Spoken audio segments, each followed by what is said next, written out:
What's up, Geeksters? It's me, Omar from geeksterlabs.com, and today I have a sponsored review from a headphone company called SoundPal, and they sent me their Sono-Bass over-ear Bluetooth headphones.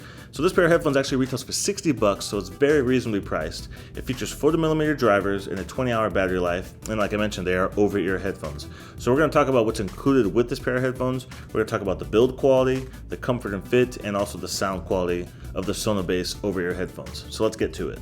So the first thing we're going to talk about that comes in the box is the hard shell carrying case. And this is a really nice carrying case. There's no pockets or anything on the inside. It has a zipper enclosure, but it is nice that they include this with this pair of headphones, especially since it retails for $60.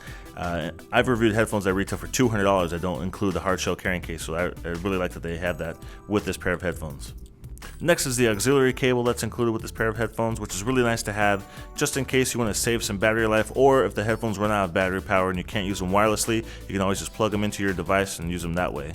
Next is the USB charging cable, and this is what you'll use to charge up the device. Like I mentioned earlier, they have a 20-hour battery life already, but when it's time to charge up the Bluetooth, you'll need to use this. This is a USB to micro USB mini cable. And last but not least is the user manual. Alright, so now let's talk about the build quality of this pair of headphones. So since these are budget-friendly headphones, you can imagine the materials that this is made from is not really high quality. It's pretty much mostly predominantly plastic, okay? And it is this matte plastic as well, which I know some people don't like because it does kind of pick up fingerprints and oils from your hands. You can kind of see a little bit on there.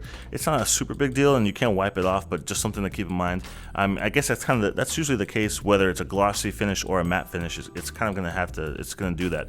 But as far as, like I said, everything's pretty much plastic. We have a silicone, nice comfortable headband right here, and we'll talk a little more about comfort and fit in just a second. But as far as the materials go, we have some faux leather. I don't believe this is actual leather, but pretty nice cushioned leather, some metal highlights. I don't think that's actually metal, that's probably just plastic. But we do have metal clips on the corners here, and it is, obviously, it can travel very well. This fits very nicely in the hard case pouch that is included with it. On the side, we have some buttons here. So we have the talk button, we have the volume up and down, and there's also the charging port on the bottom right there. And then we have the microphone on there and the LED status light right there. So when you're syncing them up to your device, you can see when that happens and you can know when they're turned on. And they actually have voice prompt on the headphones. So when you turn them on, it'll tell you synced up or powered up and synced with your device, anything like that. So you'll know for sure when it is synced up with your phone. So when it comes to build quality, like I mentioned earlier, this is a pretty budget-friendly pair of headphones for $60, so I wasn't expecting anything mind-blowing or crazy. But I definitely think they'll probably hold up and they'll do a good job, and they're not going to fall apart or break very easily. It is, like I said, probably made of plastic, so they are going to be very lightweight, which is that is a plus, especially for Bluetooth headphones. So when it comes to build quality, it's pretty much what I expected at the price point of this pair of headphones. Alright guys, so when it comes to comfort and fit, this pair of headphones actually does a really good job, considering the price point. So not only do they have really good cushioning around the ears, they don't get too hot. I do test all my headphones while I'm at work for long periods of time, and while having these on my ears for a few hours at a time, my ears didn't get really hot, they didn't get really sweaty. They're real breathable. I don't think it's real leather, but it's like faux leather, but it's real soft. I like how the padding it's a little bit more firm though, so it kind of keeps them off of your ears, which is probably why they're a little bit more comfortable to wear for longer periods of time, because the cushioning is pretty nice. For my ears, they fit over the ear really nicely. They really keep the sound inside there. I checked with my coworkers while testing these out to see what the sound leakage was, and they didn't mention anything about being able to hear my music even when it was kind of pretty loud. So the sound leakage is good. It doesn't leak much sound at all, for those of you that care about that type of thing. So as far as the band and everything goes, they're very lightweight. It's very comfortable to have on the head. I didn't experience any issues while using it at all, really. Even for long periods of time, like I said, it wasn't really an issue at all. So when it comes to comfort and fit, I definitely give these guys high marks on this pair of headphones. They're very comfortable, and I didn't have any real issues while using them for long periods of time. Okay, so now let's talk about the most important feature of any pair of headphones, which is sound quality. So let's begin this part by discussing this much, okay?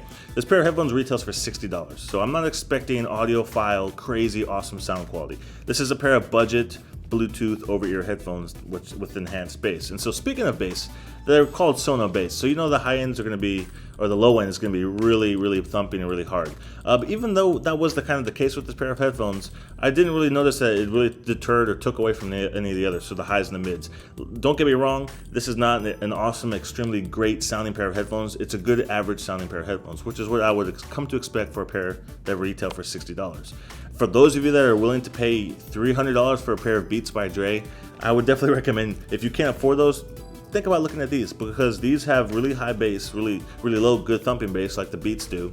And I think this probably have probably about the equal sound, because the newest Solo 3 headphones from Beats by Dre, they sound a little bit better than the older pairs, but for $300, I don't think they're worth the retail price. Of course, this is a $60 pair of headphones. I think the audio quality is pretty comparable to what you get in the Solo 3 over-ear headphones. Those are wireless, these are wireless. Of course, the build quality is going to be a little bit different from this compared to Beats, but I don't like comparing headphones to each other too much. If you have any questions about how these stack up to other headphones, you put those in the comment section, we'll discuss that. But these pair of headphones, standing on their own, I think they sound fine. For a $60 pair of headphones, I was very reasonably surprised how well they sounded. I listened to lots of different genres of music when I test my headphones out, so of course hip hop, electronic, any kind of music that has a really thumping bass in it sounds pretty good with this pair of headphones. But the good thing I noticed with using these is, even with listening to other types of music that have a little more nuance to them, like jazz, classical, symphony, Latin, acoustic, that type of stuff, they still sounded pretty good. So I was pretty impressed. I was expecting them to just be crazy bass heavy headphones, and for the most part, that wasn't really so much the case. So if you do listen to a lot of music that's bass heavy, I think you'll enjoy, and you'll have enough adequate bass being outputted by these headphones. But even if you listen to lots of other types of music as well, I think you'd be just fine with listening to these. So when it comes to sound quality, I would give it about probably an average rating, which for $60 is a pretty good deal. So that's it for me today, guys. What do you think about this review? Is there any questions you have about this pair of headphones? Like I said, $60 is a very good price for what you're getting. It comes with a case, it comes with the cables, it's wireless Bluetooth, so all these types of things. I definitely recommend you guys checking this out if you're looking for a pair of headphones and you can't spend a lot of money.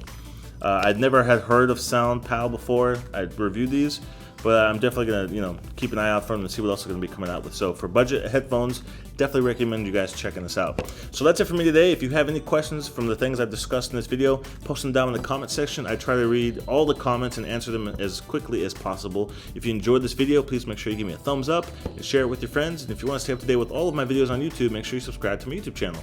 And don't forget to check out some of these other videos I got here as well, including some other headphones that maybe you'll be interested in checking out. So that's it for me today, guys. I'll see you in the next video review.